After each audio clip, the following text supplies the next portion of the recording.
পারমাণবিক কর্মসূচি নিয়ে যুক্তরাষ্ট্রের সঙ্গে ইরানের আলোচনার মাঝেই তেহরানে ভয়াবহ হামলা চালায় যুক্তরাষ্ট্র ও ইসরায়েল।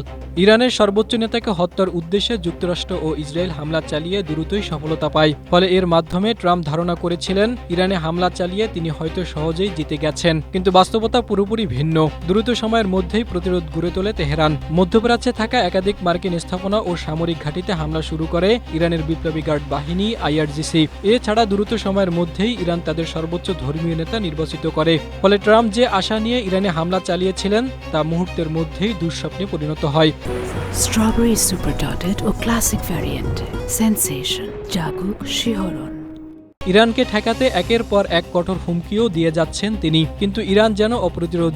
ট্রাম্পের হুমকিকে পাত্তা না দিয়ে ক্রমাগত হামলা অব্যাহত রেখেছে। পাশাপাশি বন্ধ করে দেওয়া হয়েছে হরমুজ প্রণালীও। আর এতে করে পুরো বিশ্বে ইরান যুদ্ধের প্রভাব ছড়িয়ে পড়েছে। এ অবস্থায় ট্রাম্প ইরান যুদ্ধ শেষ করার ঘোষণা দিলেও তেহরান তা প্রত্যাখ্যান করেছে।